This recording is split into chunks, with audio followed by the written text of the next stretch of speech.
Fake news, algoritmos, informação instantânea, jornalismo independente. Os desafios do jornalismo na era da ultraconectividade discutidos aqui, na Sala de Imprensa. Olá, está começando mais um Sala de Imprensa, um videocast da TV Câmara para falar de assuntos relacionados às mídias e ao jornalismo e seus desafios na atualidade. Hoje a gente vai conversar sobre um assunto que é fundamental para entender a guerra de narrativas que tem dominado os meios de comunicação nos últimos anos, principalmente quando se fala de política. Vamos falar de pós-verdade e construção de discursos. Você já ouviu esse termo pós-verdade? Sabe o que é que ele significa? Já parou para pensar que as verdades em que você acredita podem ter sido milimetricamente construídas para que você acreditasse nelas? A gente vai entender melhor isso com a nossa convidada, Camila Oliver, que é doutora em comunicação e semiótica, mestre em estudos de linguagem, especialista em gramática e texto e professora da Universidade do Estado da Bahia, campus Alagoinhas. Seja bem-vinda, Camila, que bom recebê-la aqui de novo, mais uma vez, em nossos estúdios. É sempre um prazer e uma honra estar com você. Obrigada, Isabela. Sempre uma honra estar com você, sempre um prazer enorme ser entrevistada por você, que é um profissional tão competente. Ah, que nada. Obrigada. Camila já esteve aqui com a gente em outros programas, na rádio e na TV. Já é uma fonte coringa aqui pra gente. Camila, primeiro eu queria começar falando sobre o que é semiótica, porque assim, é um tema muito acadêmico, mas ao mesmo tempo ele tá muito presente no dia a dia das pessoas e a gente não sabe, né? Quem tá fora da academia não tem noção. Aí eu queria que você falasse um pouco pra gente o que é semiótica e assim, como é que ela nos ajuda a entender a construção de discursos. Então, vamos lá. Vou tentar popularizar um pouquinho, né? Sim. Porque quando a gente fala semiótica, o pessoal, o que é isso? Então, de um modo geral, de uma maneira bem ampla, semiótica é a ciência que se ocupa do estudo dos significados, dos signos, de modo geral. Sejam naturais, sejam construtos sociais.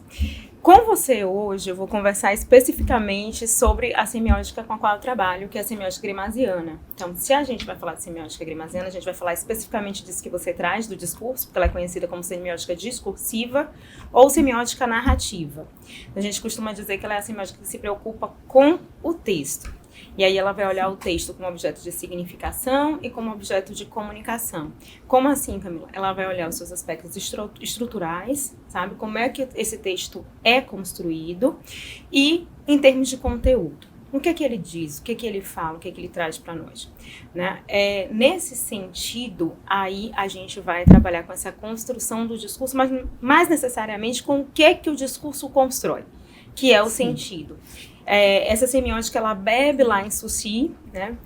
Você leu o meu currículo aí. Apesar de meu doutorado em comunicação e semiótica, né? Eu sou de base da área de letras vernáculas, então a gente vai sempre voltar aqui e falar de Saussure. Ela é uma semiótica pós-estruturalista, então ela bebe lá os estudos saussurianos. E o que é que Saussure traz pra gente, certo? Que a palavra, ela constrói a realidade. Porque que isso é fundamental pra gente aqui. A gente vai falar de pós-verdade hoje, como você bem anunciou. Sim. Para a semiótica grimasiana, não importa o que é verdadeiro, o que é verdade, mas o que parece ser verdade. Ou seja, como é que ela é construída a partir do discurso. Então, é nesse sentido que ela vai nos ajudar a compreender um pouco do que você quer abordar hoje com a gente aqui. Pronto, é isso. Porque, assim, para quem está nos assistindo agora, né, a gente vai falar um pouco sobre como se constroem essas narrativas que a gente tem visto na TV, no rádio, né, esse mundo glamourizado que a gente vê muitas vezes entre as celebridades, né, com política, com as notícias que são trazidas nos jornais, né, porque o que a gente trata aqui no Sala de Imprensa é basicamente comunicação, né? Falar sobre mídias e jornalismo. Então, para quem está em casa, né, assistindo, é importante entender que esses discursos que a gente vê na mídia, eles não estão ali por acaso, eles não são construídos de qualquer jeito, não é isso? Aí eu queria que você falasse um pouco, assim, o que está envolvido nessa construção de discursos quando a gente pega, por exemplo, um noticiário e vê uma notícia sendo tratada por um determinado viés. Assim, o que constitui aquele discurso? Tem tanto aspecto que eu vou tentar tratar aos pouquinhos aqui, né? Para a gente trabalhar a categoria de veridicção, ou seja, parecer ser verdadeiro, a gente vai precisar trabalhar com ancoragem e com os efeitos de verdade. certo? Então, quando a gente assiste uma notícia, e esses efeitos de verdade vão ser relacionados a questões concretas, a um referente concreto, real, como algumas teorias costumam dizer, mas também a gente vai falar de ideologias, a gente vai falar de paixões, a gente vai falar de sensações, certo? Então a gente vai falar de ponto de vista, para falar assim de uma maneira, né, mais popular, a gente vai falar de ponto de vista. Então, antes de mais nada, eu vou lembrar lá da minha graduação, quando eu estava fazendo letras na UFS, para a gente tornar bem popular. Eu fiz letras vernáculas, mas meu departamento era de letras e artes, e a gente precisava pegar umas disciplinas, assim, tipo desenho técnico, né, que eram bem interessantes para mim. O que isso tem a ver? Eu sempre digo para meus alunos, né? O professor colocou um vaso na mesa e disse assim, desenhe o vaso. E a gente estava sentado numa mesa gigante, e ele fechou a porta e saiu. Meu pensamento foi, como é que ele tem certeza que eu não vou pedir para outra pessoa fazer o meu vaso ou vou fazer só uma cópia do que está no outro? Era uma avaliação. Por conta da luz. Cada um sentado naquela mesa tinha um ponto de vista diferente em relação àquele vaso. Então, o jogo de luz e sombra no desenho de cada um seria diferente. Então, vamos pensar um acontecimento. Do acontecimento, vamos pensar o fato. Do fato, vamos pensar a notícia. Certo?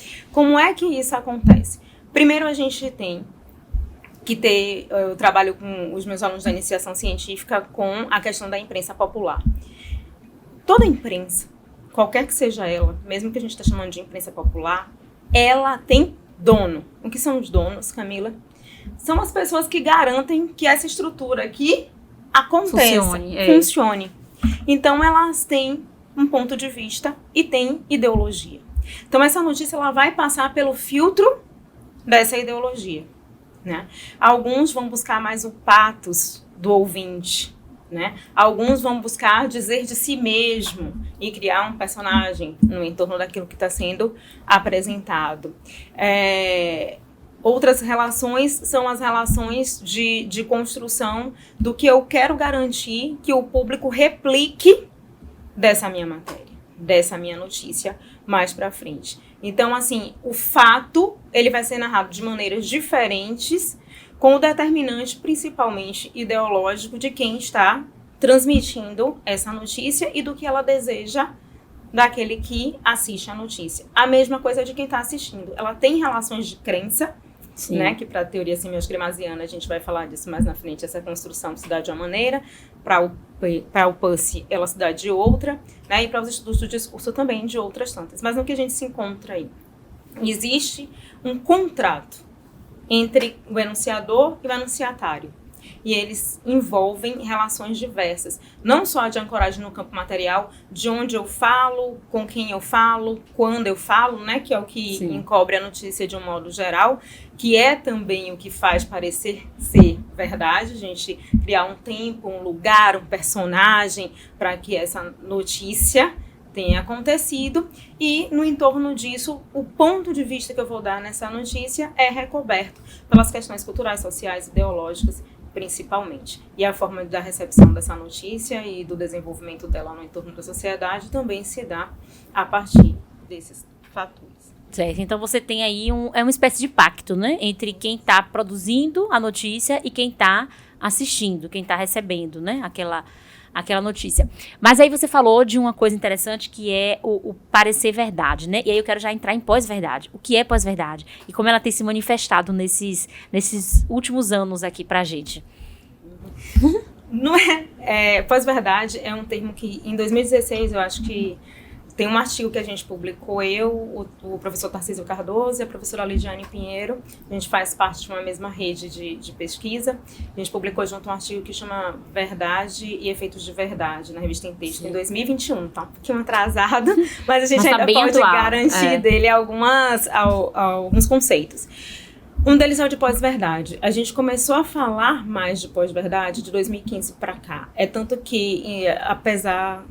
Acho que de 2013, depois das jornadas de 2013, do junho de 2013. Das manifestações, né? Isso. Aí a gente veio aprofundando em 2014, 2015. Em 2016, a revista Oxford diz que ela é a palavra do ano. Né? E aí a gente não pode tratar a pós-verdade como mentira. Não? Não. Sim. Ela é uma construção discursiva que não tem necessariamente ancoragem com o real.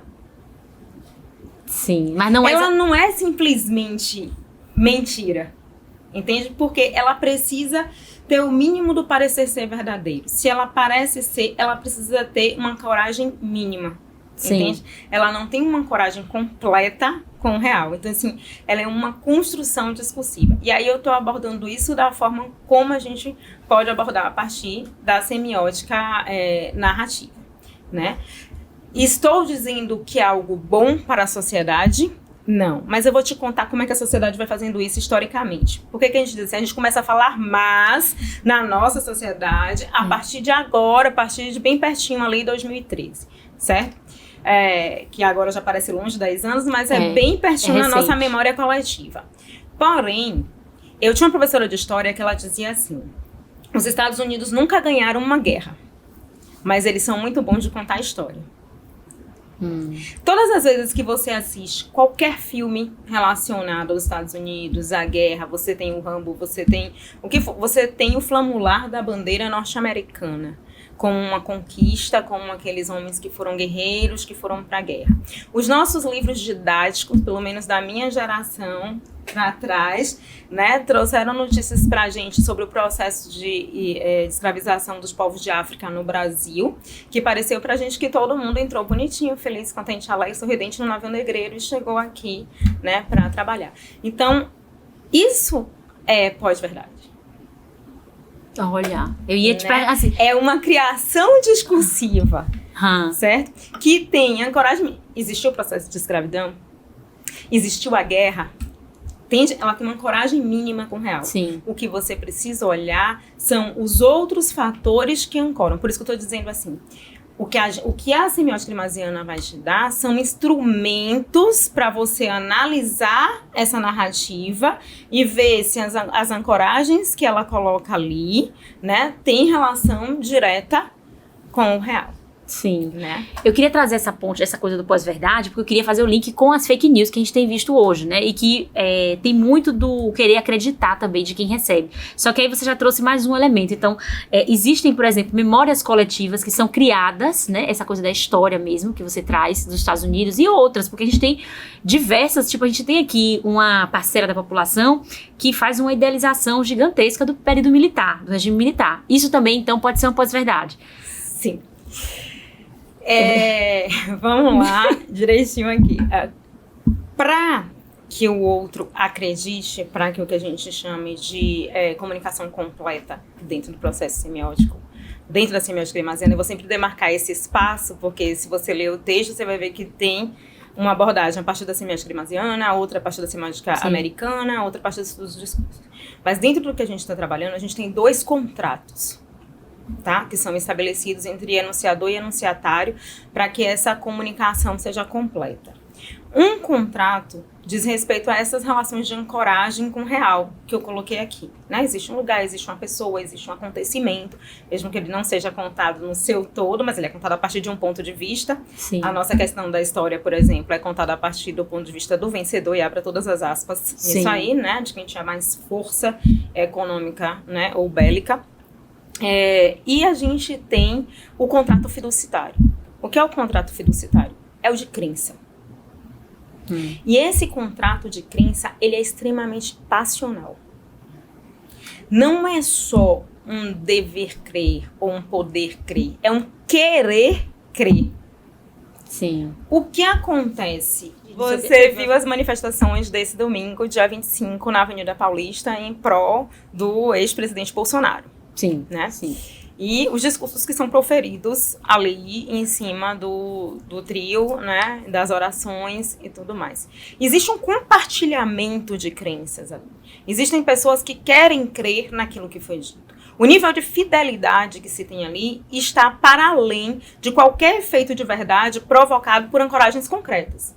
Elas passam pelas relações passionais das pessoas. Quais são Sim. essas relações passionais? São do sentir e dos sentidos, e eu digo dos sentidos mesmo, dos nossos 5 sentidos, Sim. né? Que é da pele, do olho, do ouvido, e daquilo que eu fui construído para acreditar desde a minha infância. Então, tem pessoas que querem crer que a ditadura militar de 64 foi uma revolução em 64. Porque, historicamente, elas foram preparadas para aquilo. E elas ocupam lugares sociais e econômicos nos quais são confortáveis dizer que foi uma revolução em 64. E não uma ditadura. Que não se torturou pessoas, que não se matou pessoas, que não se perseguiu pessoas. Aí agora você coloca isso do ponto de vista dos filhos e das pessoas que foram torturadas. Entende? Tem essa relação de crença. Eu digo sempre na minha aula, a mamadeira de piroca, por exemplo, se me permitem dizer aqui, né? O fenômeno da mamadeira de piroca. Como é que alguém acredita naquilo, professora? Querendo crer. Sim. O que existiam? Existiam aulas sobre sexualidade. Desde que eu sou criança, na minha escola existiam essas aulas de sexualidade. Eu também. E isso nunca foi uma questão. Isso nunca foi uma questão. Existiam essas aulas. A partir disso aí, toda a criação da mamadeira de piroca, sem nunca ter existido o objeto, sem nunca ter sido necessário que se mostrasse esse objeto, que ele aparecesse em lugar nenhum, ele é um construto discursivo que garante uma relação comunitária de crença. Então, assim, ele faz parte de uma memória coletiva de um determinado grupo. Eu digo que determinados grupos políticos, como os que estavam dia 25, né, desse mês de fevereiro, na Avenida Paulista, eles não querem ganhar novos adeptos. Então, eles não precisam de uma ligação direta do seu discurso com a realidade concreta. Eles querem garantir a continuidade dos seus adeptos. E essa continuidade se dá pelas paixões. E aí eu preciso insuflar as paixões. E insuflando essas paixões, eu garanto a perpetuação de discursos de ódio e discursos de violência. Porque uma coisa muito importante na narrativa e na estrutura histórica da narrativa que a gente tem, desde suas bases, eu crio heróis e eu crio vilões. Sim. Então, se eu crio heróis e crio vilões, e eu crio um percurso extremamente passional do herói ao vilão, o que é que eu faço com isso? Eu insuflo violência, eu insuflo ódio, eu insuflo uma disputa que é extremamente bipolarizada. E tudo através de discursos, né? Somente, essa é uma coisa muito... você fala que a pós-verdade não é mentira, mas assim... Quando você vai analisar, né, do que foi feito, por exemplo, o governo Bolsonaro, 1 milhão de fake news, 1 milhão de informações de procedência duvidosa, você vai juntando tudo, você vê o que foi que fidelizou esse público, basicamente. Foi um discurso. Tô errada? Não. A mesma coisa também com a esquerda, né? Com as paixões de Lula também, do PT, né? Que tem muita coisa ali que é só... Eu vejo, assim, gente muito fanática com Lula e que você vê que o que tem ali realmente é emoção. A criação de um herói. Um herói. E aí, ainda nessa questão da pós-verdade, né? Você tem ali... Por isso que as fake news, elas tiveram tanto sucesso aqui no Brasil. Eu sei que elas tiveram em outros países também. Mas, assim, você acha que o êxito dessas fake news, assim, aqui no Brasil também se deve muito ao fato da gente ter uma população com baixa escolaridade, ou isso não tem a ver? O desconhecimento, ele é um prato cheio para esse espalhar de crenças, de paixões, de insuflar de egos, né? Porque a partir do momento que você vai vislumbrando, né, que aquilo não tem conexão direta com um determinado objeto concreto, com uma determinada realidade, você vai já quebrando essa relação de crença, de fidúcia, de segurança com quem diz. Porque o que acontece? A gente cria não só um simulacro que é narrativo, mas um simulacro de quem enuncia esse discurso. Sim. Então, assim, a gente tem, dentro da nossa bipolaridade da política, heróis criados, que a gente já colocou aqui. Então, a gente tem simulacros que garantem essa fé. E aí eu não estou dizendo de uma fé religiosa apenas, mas eu estou falando de uma fé de um acreditar sem precisar ver em algo. Sim. De um acreditar a partir dessa criação narrativa que se tem. Então ela favorece, sim. Assim como a gente cria e demoniza pessoas a partir dessa própria criação narrativa, né? Eu estava aqui pensando, e eu vou trazer, né, a partir de outras conversas que a gente já teve aqui, o que é que eu tenho dito sempre na questão da necessidade do diálogo interreligioso, mas muito mais não dar-se a conhecer o outro. Porque quando a gente não conhece as diversas, né, outras relações com o sagrado, por exemplo, é muito mais fácil de eu demonizar o outro. Sim. Né? De eu criar o outro como o Satanás, como uma figura que é contrária ao meu Deus. E não observar que cada um está numa profissão de fé diferente apenas. Numa relação com o sagrado diferente apenas. Que foi um outro processo que a gente teve muito forte de 2014 para cá, né? Foi. O nível de violência com as religiões a partir do racismo religioso como um todo. Então, mas por quê? Porque a gente tem, desde o movimento que esse país foi colonizado, uma necessidade de retirar o sagrado dos povos que foram oprimidos para a construção do Brasil enquanto Brasil. E nessa construção, a gente criou narrativas. Sim. E essas narrativas eram narrativas de demonizar o sagrado das outras pessoas. Demonizar pessoas. Então, a partir disso. Né? E elas não são gente. E a partir disso, essas pessoas não são gente. Elas podem ser oprimidas, né, de todas as formas. Então, é muito tênue. Precisa ter uma linha de conhecimento do que está acontecendo, porque quando você está lidando com relações de fé, por exemplo, que foi o que foi muito utilizado para a disseminação de fake news. Sim. Né? Você está lidando com pessoas que estão no lugar que dá essa segurança. Isso é um tipo de ancoragem. Você colocou pastores, como a gente tinha nesse dia 25, em cima do trio, para disseminar essas fake news. Você colocou alguns jornalistas, alguns artistas, que são pessoas que estão no campo de segurança da população. Ou seja, no nosso campo de dar credibilidade, isso. Ou seja, de instaurar as crenças nas cabeças das pessoas. Uma coisa que você estava falando, eu estava me lembrando, uma coisa que eu fiquei, na época, chocada quando explodiu aquele caso de João de Deus. E que, assim, o que mais os noticiários falavam era da quantidade de artistas e pessoas famosas que ele recebia para tratar. Então, assim, políticos, Xuxa, 1 milhão de... E, assim, ele não mexia com essas pessoas, porque ele sabia que essas pessoas trariam, né, credibilidade para ele, para o trabalho dele, e iriam atrair outras pessoas. Ele chegou a mexer com uma esposa de um diretor, mas era um diretor que já estava acamado, já estava fora de circulação, entre aspas, ali. Então, ele se achou no direito. Mas, assim, Xuxa, por exemplo, ele não ousou, porque Xuxa era a responsável por transferir credibilidade para ele, a presença de Xuxa ali na casa dele, né? E assim, como é impressionante o quanto a gente se influencia, né? Justamente só pela presença dessas pessoas, assim.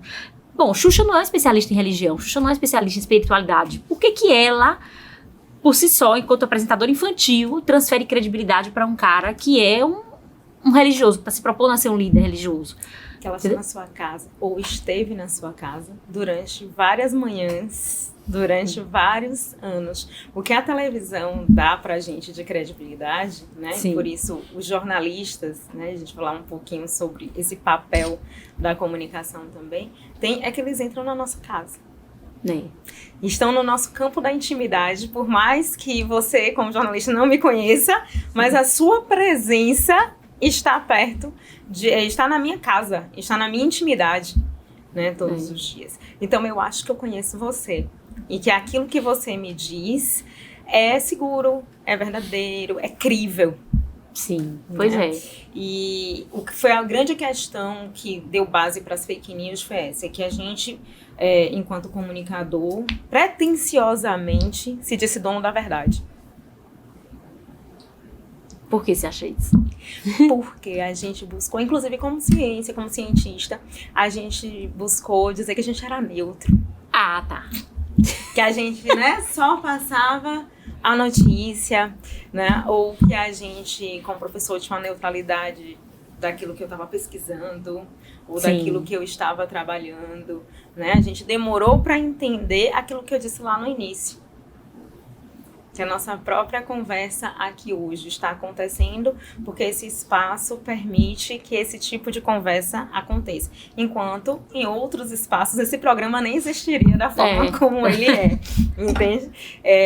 A gente criou um simulacro sobre o que é o jornal, o que é a notícia, o que é a comunicação, que blindou durante um tempo e colocou isso como uma verdade pura. Esse espaço como espaço da verdade. Não tinha nem a oportunidade de dizer assim, de uma verdade ou de uma possibilidade de verdade. Sim. Não, era o espaço da verdade. Então, o que sai num jornal, qualquer que seja ele, era deu no jornal, não sei se você lembra, Sim. que era dito assim, né? Deu no jornal. E aí, é verdade. As notícias muitas vezes começam assim, né? As fake news que a gente recebe. Agora, sim, você falou uma coisa interessante da questão do querer crer, dessa questão das paixões que esses discursos criados encontram do outro lado para poder se ancorarem, né, e se fixarem como verdade. Mas aí, e você falou que não é, isso está na minha cabeça até agora, você falou que não pode ser classificado como mentira. Mas eu pego aquele fato que aconteceu, os acampamentos pós-eleição, né, dos apoiadores de Bolsonaro que montaram acampamento no Brasil todo, reivindicando como é que chama? A reapuração dos votos, que foi o fraude e tal. Enfim, aquele fato ali que se estendeu por meses, né? Que, inclusive, foi uma das coisas que empurrou para o 8 de janeiro. Mas depois do 8 de janeiro ainda continuou, vários acampamentos ainda continuaram, né? Eles estavam ali reivindicando uma realidade que não existia, teoricamente. Nossa. É isso. Entendeu? Porque, assim, o conceito Sim. de verdade e de mentira que a gente tem popularmente é o que não cabe para a semiótica damasiana. Entendeu? Sim. Quando a gente faz o quadro de veredicção, o que é verdade é aquilo que parece ser e é real. Mas assim, é porque a gente está na imanência e na aparência. E a gente só acessa a imanência, para ser semiótica damasiana, a partir da aparência. Então, quem diz ser mentira, verdade, falsidade, é o enunciatário. É quem recebe. Sim. E como ele elabora. Então, por isso que eu disse para você, eu não posso dizer que é mentira. Então, é um construto discursivo que Sim. não necessariamente possa ter relação direta ou ancoragem com a realidade. Sim. Para nós. Por quê? Para quem estava acampado, o que eles reivindicavam era real. Você assistiu o vídeo de Bolsonaro? O vídeo que começou a circular depois da delação premiada de alguém, que eles estão numa sala e ele começa a criar o que vai acontecer aí em 8 de janeiro do ano passado. Nesse vídeo ele faz uma coisa importante. Todo mundo diz que ele é louco. Sim. Eu, desde o início, digo que ele até pode ser. Mas o pessoal da equipe dele é bom de marketing e é bom de semiótica. Por quê?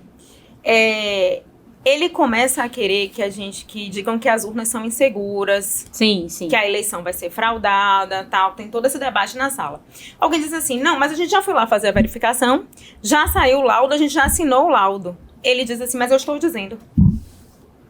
Eu estou dizendo, e nós vamos dizer em todos os lugares onde nós formos que as urnas podem ser fraudadas. O que é isso?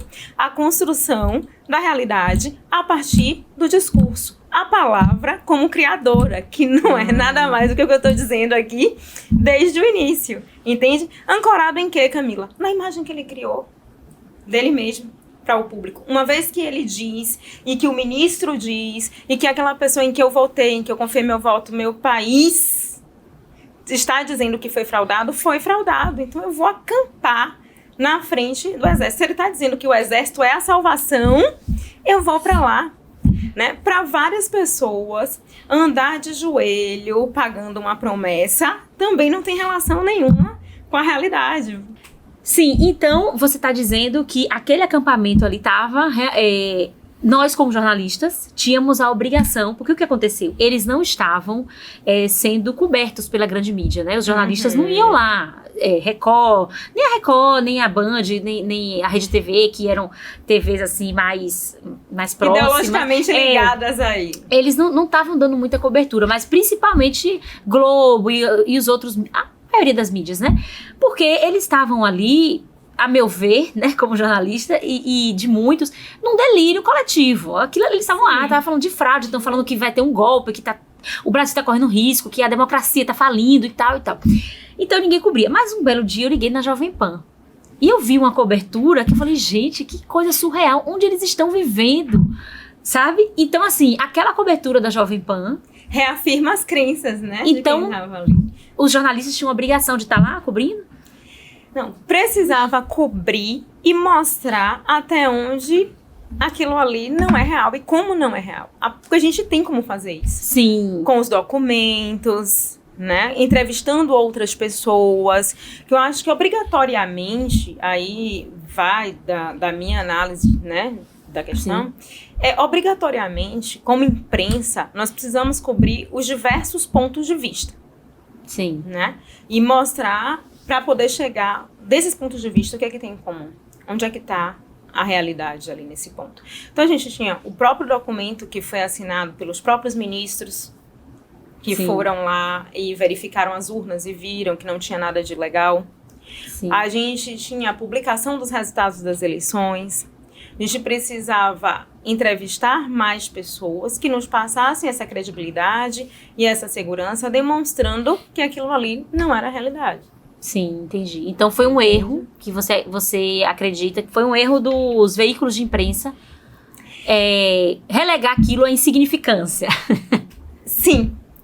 Quanto mais alguns veículos de imprensa deram Sim. insignificância àquilo, outros tantos, dos quais você citou, aí, deram extrema importância e credibilizaram. Por quê? Hoje a gente tem uma possibilidade grande de fazer um recorte da realidade, de recortar Sim. mesmo a realidade. E só ouvir o que a gente quer. Sim. Só assistir aquilo que a gente quer e aquilo que fala comigo, que corrobora as minhas crenças e as minhas... A gente não tem mais 2 canais de televisão só. Eu não preciso ouvir mais propaganda nem mais nada, porque eu coloco o podcast que eu quiser, né, pra assistir. Eu tiro das minhas redes sociais as pessoas que não falam comigo, ou simplesmente ataco e pronto. Então, assim, eu crio ainda mais um simulacro para que eu possa existir. Porque a gente não está tendo acesso ao todo. Por mais que a gente esteja vivendo numa era de extrema informação, de extremo circular de informação, a gente escolhe as informações que vai acessar. Então, assim, eu ficava me perguntando até onde era de interesse da grande mídia aprofundar o debate sobre aquilo ali. Como você está fazendo agora. Sim. Sabe? Porque isso aqui, dentro da sua casa, porque por mais que alguém diga, eu não assisto a Globo, vamos falar logo, não assisto a Globo. A maioria da população brasileira assiste a Globo, mesmo quem diz não assistir. Assiste o jornal. Se a gente abre esse debate ali e diz, gente, a gente está vivendo em um momento em que cada um está recortando a sua realidade, a sua maneira. Vamos instalar um debate entre A e B aqui, e começar a pensar qual é a situação real da vida que a gente está. Sim. Até onde isso é interessante também. Para quem controla mais de 50% da mídia. Sim, com certeza. E é isso, agora que você está falando, uma ficha caiu aqui, que assim, a partir do momento que uma boa parte da imprensa não cobriu isso, ela reforçou o discurso de perseguição política, e aí deu mais uma ancoragem pra galera do discurso. Isso, porque eles disseram o seguinte, estão nos apagando, trabalhando com a invisibilização da gente, então eu estou sendo perseguido politicamente, que foi a base do discurso do dia 25, né? Eu sou perseguido, e o dia 25 ele vai criar um outro simulacro. Caso Bolsonaro seja preso, ele está criando a narrativa da perseguição de uma maneira tão bem construída, bem amarrada, tão bem feita, que caso ele seja preso, ele vira Marte. Mas você acredita que esse discurso dele de vítima é desde o início, né? Ele sempre é a vítima e tal, e agora ele só tá reforçando. Mas na prisão de Lula, eu também vi isso. essa criação dessa narrativa. Já deixei a bola aqui. Existe porque cada um, ao seu modo, para o seu campo, cria a narrativa do herói. Sim. E aí, quem é o anti-herói, quem é o vilão, é um outro campo. Entende que a gente precisa chegar e organizar essa realidade direitinho? Sim. Porque a gente está criando, basicamente, em termos de Brasil, 2 bolhas. Né, que estão em confrontos em que discursos não vão se alinhar. Porque as realidades que foram criadas, os simulacros que foram criados para cada um, são simulacros que não têm... Não se tocam. Não vão se tocar. E a responsabilidade é nossa, da imprensa, de fazer alguma coisa, né, pra... Enfim. Mas, Camila, eu queria te fazer uma pergunta que, na verdade, é uma provocação. Assim, a gente tem... Essa criação, né, de narrativas que, como você bem explicou no primeiro bloco, não necessariamente são mentiras, mas são realidades a partir dos elementos que cada grupo enxerga para ancorar, né, essas informações. Você tem, literalmente, várias parcelas da população criando suas realidades paralelas, né? E aí, assim... Você já pensou em que rumos isso pode tomar? Não em termos só políticos, mas, por exemplo, você tem todo um discurso anti-vacina aí. E você, desde que esse discurso começou a crescer, você tem um crescimento gigantesco de crianças que não estão sendo vacinadas agora. Porque a vacina faz mal, a vacina mata, a vacina causa tal e tal doença. E se isso começar a se proliferar para todos os aspectos assim, da sociedade? Assim, como a gente vai parar? Como resolver essa questão? Porque isso é uma questão de discurso. Né? Você já parou para pensar nisso? Assim? E onde a gente vai parar com essas criações de realidade? Houve um processo de descredibilização da ciência. Para a gente chegar no ponto que está, que eu acho que... Eu nem sei mais onde a gente vai parar, que eu acho que a gente chegou já num ponto em que já atingiu praticamente todas as camadas da sociedade que você está falando. Sim. A gente não acreditou naquilo que era a produção dos artigos científicos, mas buscou descredibilizar pesquisas de anos, né? A gente brigou com o que já tinha acontecido no Brasil de erradicação de doenças, por exemplo. Sim, sim. Né? A gente está voltando a ter doença, que alguns estão brincando assim, a gente está tendo doença retrô, né? Sarampo, e isso está acontecendo, e a gente não vai falar só de Brasil, vamos falar do sarampo, por exemplo. O sarampo na Europa voltou com muita força. A gente não teve essa força, essa intensidade do sarampo aqui no Brasil, apesar de a gente já ter crianças que morreram, né? A gente já tem alguns casos, mas com a força que a gente teve na Europa, porque a gente já tinha um processo de vacinação aqui, que de certa maneira é acompanhado pelas próprias escolas, pelos próprios serviços sociais e hospitalares. Então, assim, mas foi feito um processo de descredibilização que ia para além do que a gente já tinha de história da saúde, por exemplo, no Brasil. De pesquisas feitas nesse sentido e de acontecimento, porque a gente tinha uma grande proliferação de uma doença que a partir da vacinação em massa ela é erradicada e aí a gente simplesmente acredita que a vacina agora me faz mal.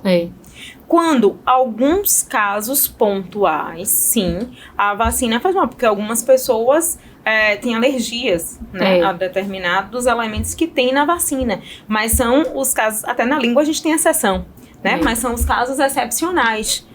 Só que a grande massa da população, depois da vacinação, ela tem o quê? Uma erradicação da doença. Só que a gente conseguiu, né? Eu vou ter que dizer a gente, porque a gente vive na sociedade, faz parte da sociedade, apesar de nadar contra ela, não acreditar em fatos concretos, em pesquisa, na observação dentro da sua própria família, dentro da sua própria realidade. Porque uma construção narrativa mexeu com minhas crenças. E uma construção que não é desinteressada. Claro que não. Porque quando eu desacredito a vacina, eu desacredito todo um sistema de saúde, no caso do Brasil. Aí você entende que eu desacredito o SUS? O SUS. Eu desacredito um sistema que atende a massa da população brasileira. Eu desacredito um sistema que atende a classe trabalhadora. Então, o que a gente precisa perceber é que essas construções, elas não são neutras e elas têm uma finalidade. Sabe? Ela tem dono e tem uma finalidade. Mas enquanto ela mexer com crenças íntimas das pessoas, ela vai fazer com que o próprio oprimido, por elas, acredite e defenda. Ele vai comprar o discurso do opressor e vai se voltar contra aquele sistema que está ali, de certa forma, lhe ajudando. Porque o SUS não é o melhor dos mundos, mas também é um sistema onde a classe trabalhadora, como você falou, encontra o tratamento, o atendimento. Claro que precisa melhorar, claro que precisa. Mas assim, nenhum outro, quer dizer, não sei, mas assim, eu sei que muitos países não têm esse sistema, inclusive os Estados Unidos, que é o que a galera pega como referência, né, de primeiro mundo, que lá a vida é maravilhosa, mas lá você morre na porta do hospital se você não tiver dinheiro pra pagar. Ninguém pegou como referência o Canadá, por exemplo, que tem uma atuação de serviço público de saúde por bairro, por exemplo, que é o que a gente está tentando reproduzir aqui com o posto de saúde da família. O PCF. Né? Então, assim, para quem é interessante construir esse discurso que mexe com as próprias crenças da classe trabalhadora. Porém, quem é que está dizendo isso? Eu, recorrentemente, tenho feito esse apelo para observar quem é que está dizendo isso, porque é quem credibiliza isso. E quem ocupa a mente, quem ocupa a consciência e quem ocupa as relações espirituais e emocionais das pessoas. Sabe? É porque é o meu pastor que disse isso, é o meu professor que disse isso, sabe? É o padre que disse isso. São as pessoas que estão mais próximas. Que estão mais próximas, que dão credibilidade a isso. O WhatsApp, assim como a história da Xuxa que você citou, e eu disse, não, porque ela estava dentro da minha casa. Né? Todas as manhãs. Eu sou da geração show da Xuxa. Eu também. Né? Então eu acordava e tomava o café da manhã com a Xuxa. Né? E aí o WhatsApp, ele teve esse efeito da pessoa que está dentro da minha casa, porque eu acreditava não no que estava escrito, mas em quem me encaminhou aquilo. Gente. Foi o meu tio que me encaminhou, foi a minha prima que me encaminhou.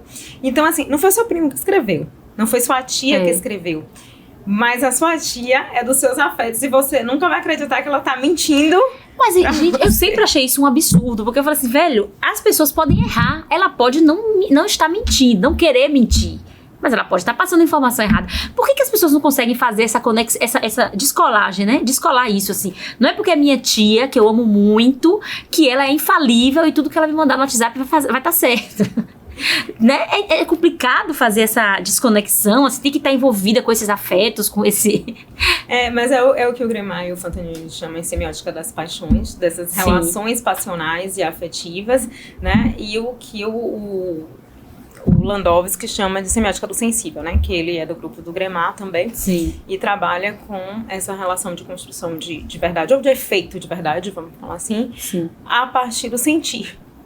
Então eu estou vendo que foi o meu parente, eu sinto afetos por esse parente, e essas relações afetivas criam um efeito de verdade, de segurança. A proximidade, ela faz isso. E assim, é impressionante quando você vem explicar isso, a gente entende por que milhões foram investidos nessa estrutura de disseminação de fake news pelo WhatsApp. Por que não um outdoor? Por que não um meio de mídia tradicional? Por que não sei lá, você botar um cara especialista para falar num programa de grande audiência? Ela tá chegando na tua intimidade. É isso. Não é por acaso, né? Não é por acaso de jeito nenhum. Entendeu? Se você recebe essas... E assim, entrando no outro... Então assim, você, voltando para a pergunta que eu fiz, você vê uma solução para isso, assim, essa criação de realidades, né? Enquanto você tem aqui no Brasil aquele cara que acha que a gente vive na democracia plena, você tem aquele cara que acha que a gente vive num golpe, que Lula tá fazendo hoje, é um governo de golpe. Você tem o cara que acha que a gente tem que, sei lá, acabar com a política e ser totalmente anarquista. Você tem 1 milhão de análises sobre a situação política hoje, né? Como você disse no primeiro bloco, nada pode ser mentira. E aí, que solução a gente dá pra isso, assim? Quem vai dizer o que é verdade? Assim, nada pode ser mentira no nosso conceito. Pode ser mentira, né? A partir da análise que você faz do texto, do discurso, daquilo que é dito. Sim, né? Mas que solução? Quem diz o que é verdade? Quem diz o que a gente está vivendo aqui? Existe um quem diz o que é verdade no mundo para todas as pessoas. E a gente sabe, a gente vem falando disso em todos os textos que a gente está escrevendo. A gente sabe que quem detém o poder econômico, né, tem o poder social, é quem dissemina valores. Sim. Né? Por que eu bati o tempo inteiro aqui nessas relações passionais? Por que o tempo inteiro eu trouxe a igreja e as relações afetivas para cá? Porque o que a gente teve muito forte dentro dessas guerras narrativas, vamos colocar assim, e de domínio, passaram pelas relações passionais. Tá? A eficiência estava ali. Sim. Nessas relações com a intimidade do ser. E nessas relações com a intimidade do ser, a gente vai falar de valores. E quando a gente vai falar de valores, a gente vai falar de moralidade, a gente vai falar daquilo que é disseminado enquanto os valores bons ou ruins, a moral boa ou a moral ruim, a partir do construto social. Aí vamos pensar em quem diz o que é bom, o que é ruim, o que é feio, o que é belo dentro da sociedade, quem detém o poder econômico. E quem detém o poder econômico detém também o poder das mídias. Sim. Por isso que eu perguntei no início, é interessante para a grande mídia fazer essa quebra? Porque se fosse interessante para os governos e para a mídia, aí o que a gente pode fazer? Isso já teria sido feito. Investir em educação, porque quando você investe em educação, você vai investir em pessoas que sabem interpretar um texto. E ler, porque a gente tem uma grande parte da população que ou é analfabeta ou é analfabeto funcional. E a gente não fala sobre isso. A gente trata todo mundo, né, como alfabetizado, todo mundo tem um WhatsApp, todo mundo acessando uma notícia vai conseguir interpretar aquela notícia e saber o que está sendo dito ali, né? A gente, além disso, tem pouco acesso a aulas de história, de geografia, e já se quis eliminar isso, inclusive, do currículo escolar. E que aulas de história e que aulas de geografia são essas também que a gente está trabalhando. Enquanto mídia, investir em checagem, em elementos de checagem. A gente já tem agências de checagem muito boas, né? O Coletivo Beré, por exemplo, é uma grande agência de checagem, mas que ficam ali, restritas aos seus ambientes, porque a grande mídia não interessa checar. O G1 tem... Mas assim, quais notícias, né, que eles checam? São escolhas, né? Quais notícias são checadas. Então, a checagem de notícia é importante para toda notícia. Chegar para a população, ensinar como checar a notícia, que eu acho que foi um caminho que o G1 começou a fazer, mas eu acho que precisa falar mais popularmente como fazer isso, né? Não é só olhar no Google, mas ver se aquele site é confiável, se ele realmente tem produzido notícias confiáveis ao longo, né, da sua existência, da sua história, se ele não é novo, se não foi um jornal criado muito recentemente só para isso. Sim. Né? Então, assim, a gente tem um baixíssimo investimento em educação nesse sentido, inclusive de uso da tecnologia. Todo mundo tem acesso à tecnologia, vamos dizer assim, ou grande parte da população, que eu nem posso dizer todo mundo, porque a gente, inclusive, tem uma parcela importante da população que não tem acesso à internet, por exemplo. Né? Mas, assim, quem tem acesso, ainda assim não sabe usar. A maioria não sabe usar. A gente tira... Surge até a expressão tio do zap, né? Que é aquele cara que passa um monte de coisa, de besteira. E encaminha o que chega e o que ele acredita ser verdade, que ele entende ser verdade. E é assim que ele vai fazer. Então, assim, instrumentalizar as pessoas para o uso disso. Colocar na mídia a existência de um algoritmo que traz para você aquilo que você apenas quer ver ou que ele quer te mostrar. Então, se você procurou por alguma coisa, ou a gente está conversando aqui agora e meu telefone estiver ligado, e a gente falar, preciso comprar uma cama, vai aparecer um monte de promoção de uma cama, e que aquele é um algoritmo que me ouve e produz, né, para tecnologia, para venda, para ali, e baixíssima ideia de informação, de rompimento com aquelas bolhas. Porque é o que eu tô conversando com você nesse momento que vai aparecer pra você daqui a pouco. Tá com o celular aqui em cima. Né? Agora, assim, eu acho, por muito tempo eu acreditei realmente, né, que a gente precisa, quem trabalha na imprensa precisa investir mais nessa coisa de mostrar como é que se checa, né, ensinar as pessoas minimamente a desconfiarem das informações que recebem, tá, pra não cair em tantas fake news. Mas quando a gente para pra pensar nesse conceito de pós-verdade, que aí você vem dizer um querer acreditar, aí dá um desânimo. Poxa, será que esse esforço então vai ser em vão? Porque a pessoa está acreditando porque ela quer acreditar. E assim, eu tentei fazer isso na minha família, né? Mas casa de ferreiro, espeto de pau. Eu sou a única jornalista da família, mas em compensação ninguém acredita em mim. Quando eu digo que, não, isso aqui é fake news, que nada, você é ista, não sei o que, ista, e não acredita. E uma vez eu recebi uma fake news absurda aí de um tio meu, e eu disse a ele, tá errado por isso, isso e isso. E ele me respondeu simplesmente, por que você está dizendo que é mentira? Pode até ser mentira, mas parece verdade. E ele não tem a menor noção do que é pós-verdade. Ele não tem... Super noção, ensinou rapidinho. Parece ser verdade, é crível pra mim. Foi exato. Aí quando eu falei assim, aí eu mostrei pro meu marido, eu falei, como é que você vai discutir com uma pessoa dessa? Ele disse que parece verdade. Eu vou fazer o quê mais? E diante disso, eu não tô dizendo assim que a verdade não existe, entende? Mas que quando a gente tá falando de narrativa, a gente precisa compreender esses fatores da criação. Vou falar pra você aqui. Livro, publicado a partir da minha dissertação de mestrado, que analisa música de Chico Buarque do período do AI-5, da ditadura militar, a partir da semiótica que é gremaziana, que a gente acabou de analisar. Que ótimo aqui. Chico Buarque, o tempo, os temas e as figuras. Para quem tiver interesse também em estudar mais um pouquinho, né, de semiótica, entender melhor, que é um assunto muito bom. Então eu trouxe pra te presentear. Obrigada, Camila. Obrigada. E eu trouxe ele agora porque eu lembrei de uma coisa a partir do que você falou do seu tio. Não sei se a gente ainda tem tempo, mas assim, quando a gente tá falando da narrativa também, a gente vai falar de sujeitos, tá? Que estão em busca de objetos nos quais eles investiram valores. Quando eu falo objeto, ele pode ser um objeto concreto, um livro, mas ele pode também ser uma pessoa, ele pode ser uma história, um sentimento, tudo isso, certo? E esses objetos, eles não precisam existir também, nem vaciar transitar na sociedade. Tem uma música que eu analisei aí que chama O Boi Voador Não Pode.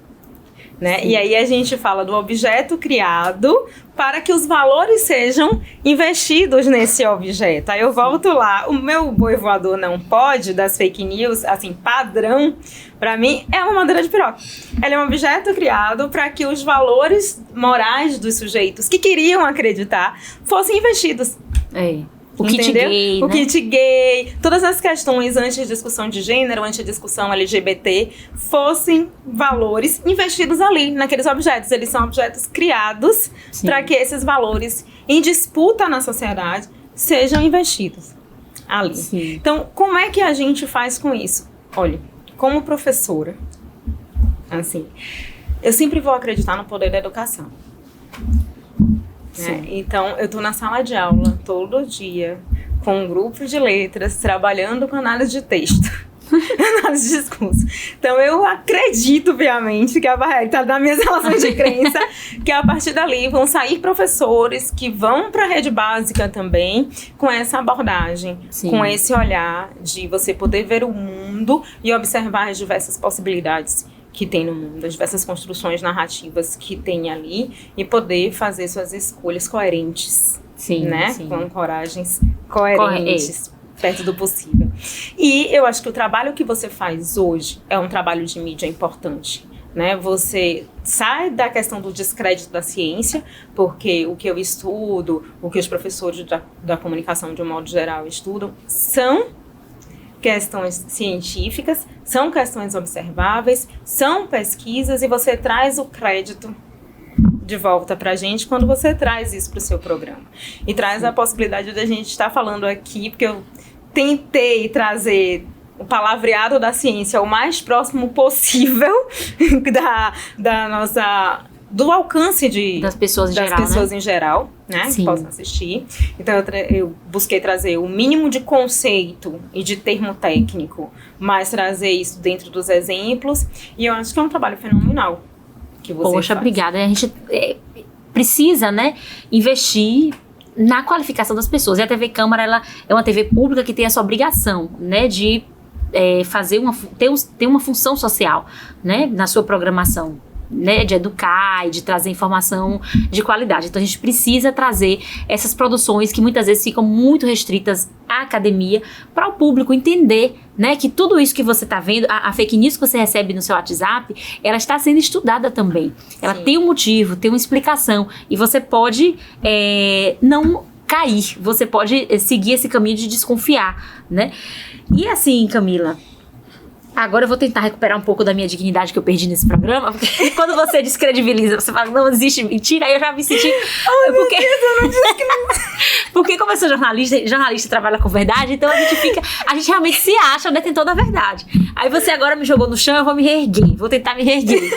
Porque assim... Eu já tenho em pânico com essa história da mentira.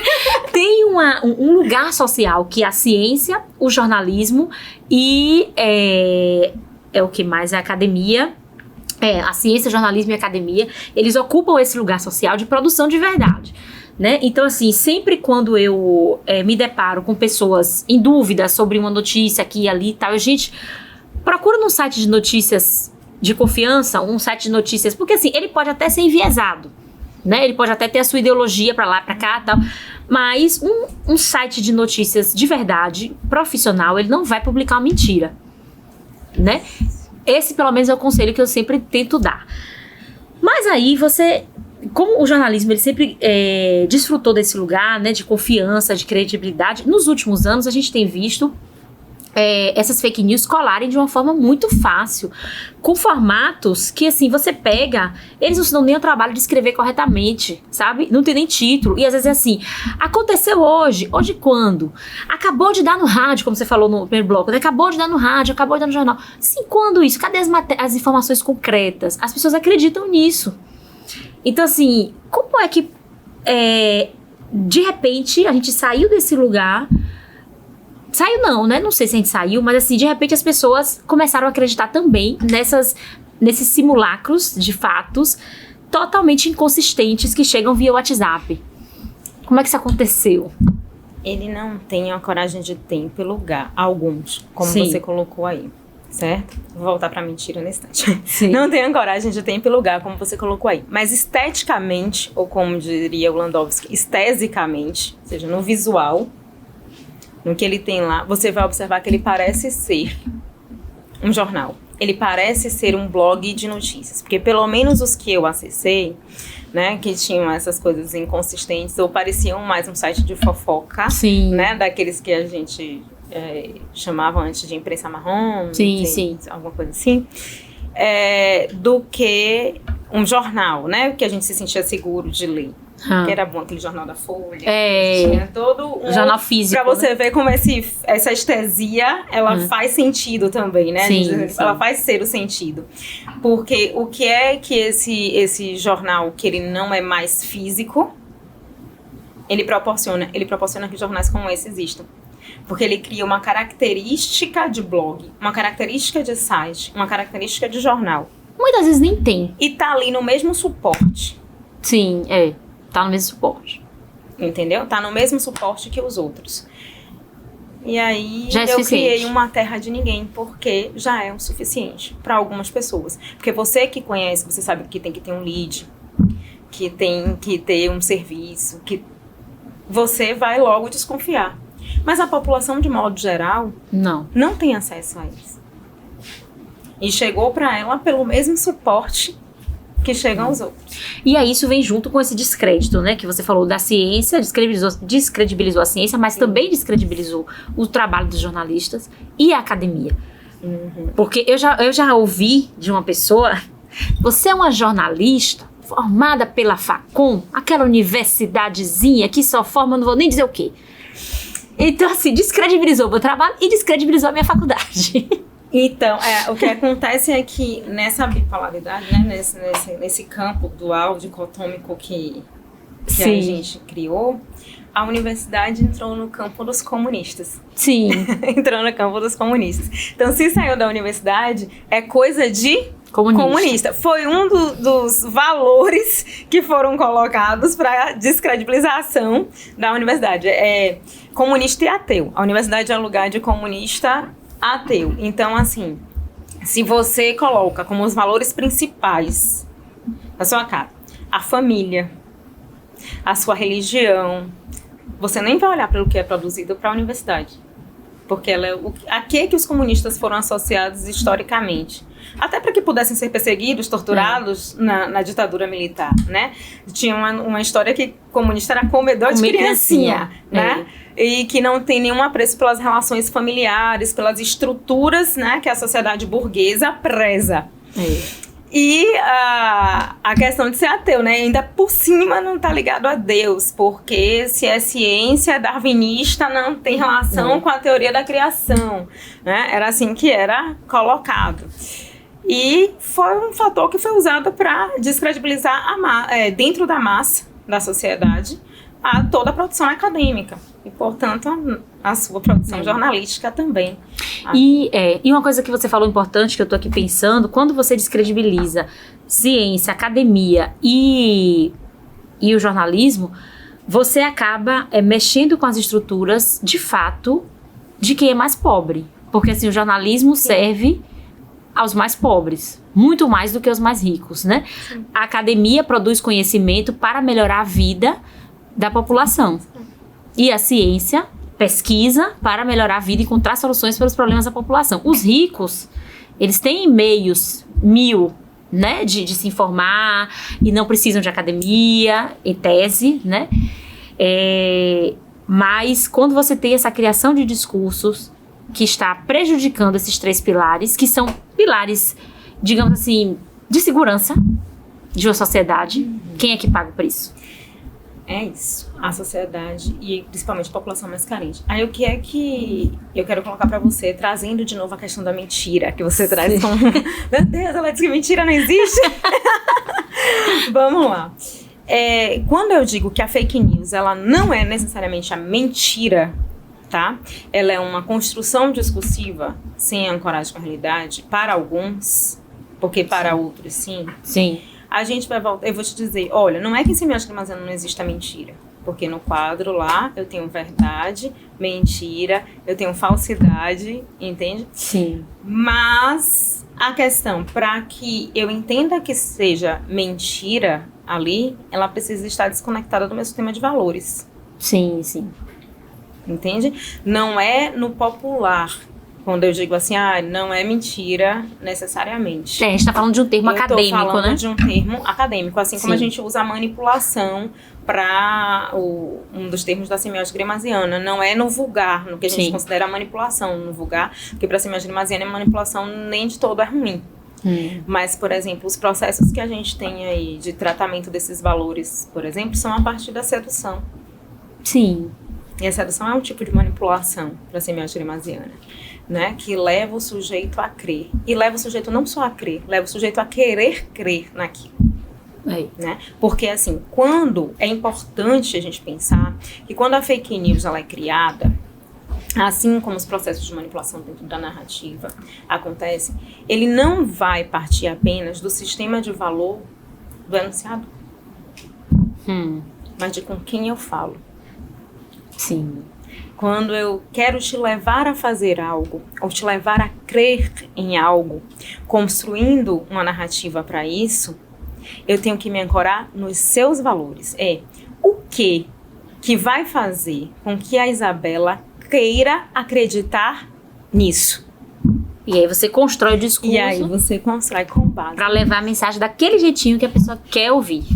Eu tenho que conhecer bem quais são os sistemas de valores do outro, de com quem eu falo. Então, é aquilo que a gente está repetindo aqui. Nada é por acaso mesmo. Nenhum discurso que chega até você, né, que está aí nos assistindo, não chega à toa. E não chega feito de qualquer jeito.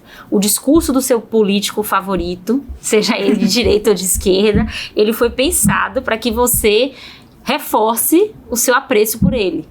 E a sua crença. E assim, Camila,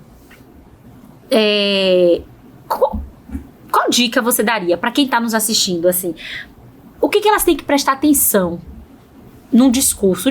Qualquer discurso é tudo, gente. Discurso pode ser um programa de TV, pode ser um jornal, pode ser um discurso de um político, pode ser uma propaganda, pode ser uma mensagem que você recebe, né? Uma notícia encaminhada, alguma coisa que você recebe pelo WhatsApp. O que as pessoas precisam prestar atenção nesses discursos que estão aí para não serem enganadas, minimamente, assim? É o básico que a gente faz para olhar um texto, assim. Quem é que está dizendo isso? Primeiro. Sim. Sobre o que esse texto trata. O que esse sujeito que diz quer me dizendo isso? Quem é ele para me falar assim? E quem sou eu para que ele entenda que pode me falar dessa maneira? Sim. É o primeiro ponto, entende? De onde é que está partindo esse discurso? Sobre o que é que ele trata, como ele trata. E parece que quanto mais sedutor ele for para a gente, no meu caso, ele já levanta logo um alerta. Mas tem gente que... Quanto mais sedutor, quanto desarma. mais provocativo, quanto mais tentador ele for, porque você vai ver que esses discursos, eles têm um transbordar em excesso dessas relações passionais que vão nos tocar, sabe?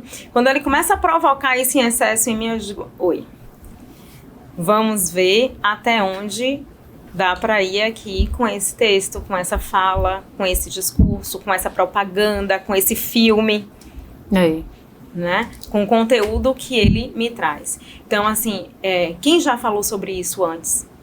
Quem mais fala sobre esse assunto? Existem outros pontos de vista sobre esse assunto? Existem outros discursos sobre esse mesmo conteúdo? Entende? Por que ele me sensibiliza tanto? Por que ele me toca tanto? Principalmente, gente, quando isso estiver diretamente ligado à sua existência, à sua saúde, né? Isso me incomodou muito durante a pandemia, porque você levantar fake news durante a pandemia, para que as pessoas não se vacinem, para que as pessoas saiam de casa, para que as pessoas saiam de casa sem máscara. Sim, Né? Aí é provocar a morte de pessoas. Mas quais pessoas, né? De uma massa da população que está acreditando nisso, porque não tem acesso, inclusive, direto às produções acadêmicas que a gente tem. Porque qual é a massa da sociedade que tem acesso à universidade? Para início de conversa. Que não é um lugar que basta querer estar. Precisa-se de uma assistência gigantesca para se estar ali, para estudar, para ter acesso à educação. Então, houve a morte de grande parte da população por conta da desinformação. Ou por conta de pessoas que usaram. E aí, se você, inclusive, está num lugar desse que é de confiança, seja jornalista, seja liderança religiosa, seja até médicos que fizeram, né, algumas falas perigosas. Sim. Você tem que colocar o quanto o que eu digo está influenciando, a quantas pessoas está fazendo, se isso vai ser benéfico, se isso vai ser maléfico para a população. Até nesse sentido, a gente precisa começar a pesar as coisas se a gente olhar para um tempo histórico muito próximo da gente, que foi esse período da pandemia da Covid-19. Porque grande parte da população morreu por falta de informação. E outra grande parte por informação equivocada, por fake news, por proliferar, né? E aí eu não estou falando de pós-verdade, porque quando a gente fala de fake news, a gente está criando deliberadamente notícias falsas. Peraí. Porque tem uma diferença do estado de pós-verdade, né? Que é o lugar que a gente está, para a fake news em si. A fake news em si é a ação concreta, né? Da criação de notícias falsas. Tanto que o nome dele é fake news. É notícias falsas. E ela tem uma finalidade. Tem uma proposta nisso. Sim. Então não se encaixa dentro de pós-verdade, fake news. Se encaixa, porque ela existe nesse espaço nesse universo da pós-verdade. Tá. Mas é diferente, né? É um elemento à parte. Porque a gente não necessariamente chamou, por exemplo, o discurso dos Estados Unidos durante as guerras ou pós as guerras de fake news. Sim, né? Ele existe no espaço-tempo da pós-verdade, porque não é a criação da notícia falsa em si de maneira deliberada, mas é a criação do discurso do vencedor. Sim. Né? De quem detém o poder, mesmo bélico, econômico e tudo mais. Mas a gente tem a fake news. Entendi. Entende? E aí a fake news é a notícia falsa em si, criada de maneira deliberada. E com uma intenção, né? E com uma intenção. Intenção específica. Agora, ela ocorre dentro de um processo de uma construção narrativa, né? Porque ela traz esses valores todos que a gente já trabalhou aqui. Sim. Agora, uma última pergunta, Camila, pra gente encerrar, porque, infelizmente, tem que encerrar essa conversa. Sim. Eu tenho essa impressão, e eu carrego comigo isso, assim, por eu ser jornalista, a responsabilidade por esse estado de fake news. Porque eu acho que todos os jornalistas têm uma responsabilidade nisso. A gente tem uma... E não no sentido de que, eu sou culpada, não.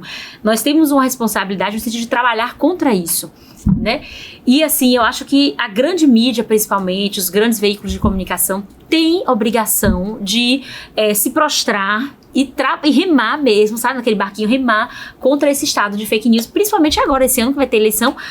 E a gente tá aí já com esse desafio das deepfakes, né? Que é aqueles vídeos que, gente, se as fake news mal feitas, sem data, sem nomes, sem referência nenhuma, conseguem enganar meio milhão de pessoas, imagine um vídeo com a cara de uma pessoa famosa falando o que ela nunca falou. Então, assim, a gente tem essa responsabilidade. Mas aí, por outro lado, eu fico me questionando, né?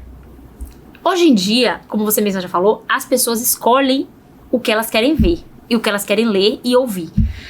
Você acha que a mídia ainda tem algum poder de influenciar, sabendo que as pessoas só assistem Globo? Quem quer assistir Globo? Só assiste Record? Eu vejo eu conheço uma infinidade de pessoas que, eu só assisto o Jornal da Record, né? Muitas da igreja, sabe? Porque por uma questão ideológica, sim, né? Só assiste o Record. Então, assim, você acha que a mídia tem esse poder ainda de alcançar pessoas? Depois da internet, porque depois da internet tudo ficou nichado, né? Tudo é nichado. Você tem ali um algoritmo que vai atingir as pessoas que são evangélicas e da classe média, baixa e que gostam de, passear de carro. É um nicho. Aí você vem um outro nicho. Então você tem que...